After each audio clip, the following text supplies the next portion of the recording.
How much do you think it costs you to have a bad job search strategy? If we look at data from the Bureau of Labor Statistics, on average, it takes people 5 months to find a job. That's about 30 to 50K in annual salary that you're losing, a 30 to 50K dent in your potential earnings with a bad job strategy. So in this video, in the next 10 to 15 minutes, we're gonna make sure you have an amazing job search strategy that essentially adds 30 to 50K to your income this year, because it won't take you that long to get a job.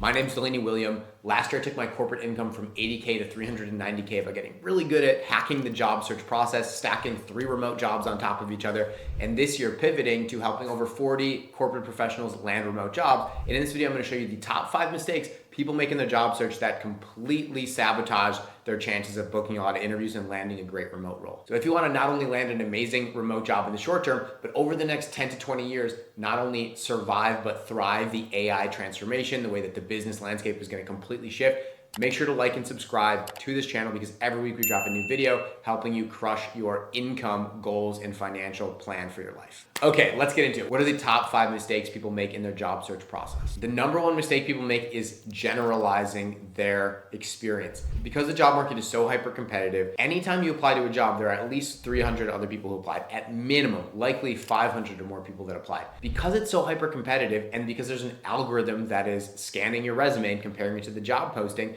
if you don't have all the exact keywords that that job posting does, and your resume doesn't basically say that you've done this job you're applying to for the last 3 to 5 years, you're dead in the water. You're not gonna get an interview, you're gonna hear crickets back.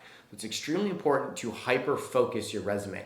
If there are multiple fields of work that you're curious about, that's fine potentially, but you need to have a resume for each, and it needs to be hyper targeted. If I'm applying to a product manager job, my resume should showcase that I have done it for the last 3 to 5 years, and it should have all the buzzwords needed. And if I don't hit both of those 2 things, I'm for sure not gonna get any interviews. The second major mistake people make when they're going through their job search is not quantifying effectively. So if you've done the first thing correctly, and now we're on to how do we showcase we're actually someone who will bring value to an organization, almost everyone messes this up and does it improperly. And there's levels to it, right? So quantification might feel like, oh, I ran a team of 20 people, or I took 600 cold calls last quarter. No one cares about either of those, because neither of those actually speak to the impact you made. If I'm gonna pay you $150,000 per year, I really don't care that you led a big team if you didn't generate any revenue for us. So your quantification, the biggest mistake you can make is to not focus your quantification on dollar value impact. Dollar value impact is 2 things. It's revenue generated and cost savings. So when and where possible, always tie your quantification in your resume back to that. 3 is not having the right keywords in your resume and your LinkedIn. This ties back to the concept of generalization, where you need to be hyper targeted and specific. So just because you're at this point where you have your resume telling a story that's cohesive, that you've done this job title for 3 to 5 years, you have the quantification correct, if you don't have the right keywords, the algorithm won't know that you are good and qualified for this job, and it'll put you at the back of the queue on page 37 of all applicants, and no one will know you exist.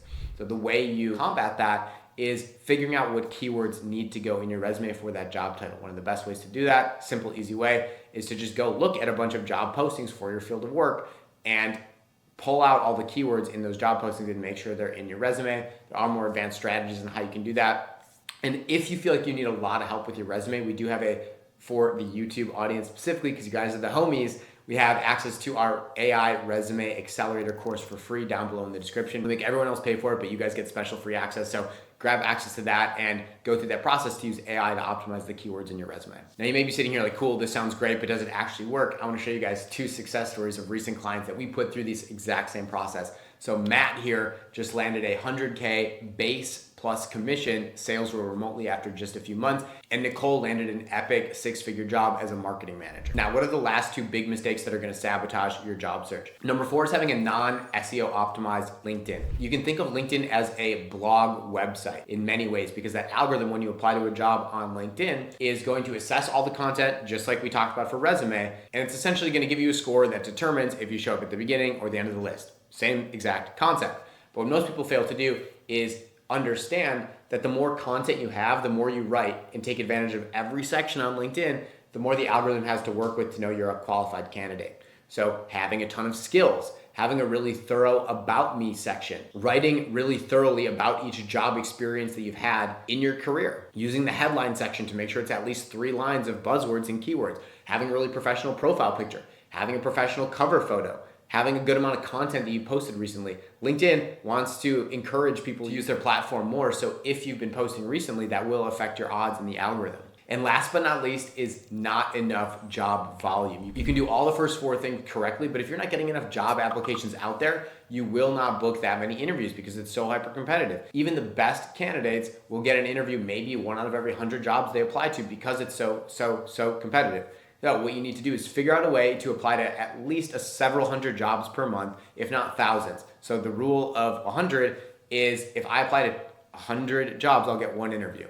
So if I apply to 1,000 jobs, I'll get 10 interviews. So how can you get out at least 1,000 job applications per month to get 10 interviews? That feels like a sustainable number where you'll actually land a solid job offer. For us, we help our clients apply to 2,000 jobs per month using AI and personal assistants that we assign to them to do the applying. So if you feel like you need a lot of support in your job search, you want a super powered, supercharged system that will do all the heavy lifting for you and make sure all your content is optimized, head over to elevatedtech.us/YouTube. You can book a short call with our team to see if you're qualified. But now you should be aware of the top 5 mistakes that people make in their job search that put them dead in the water, preventing them from booking interviews. And now you can make sure you do not make these same mistakes, land your next job quickly, grow your income, and set yourself up for an awesome financial future. See you guys in the next one.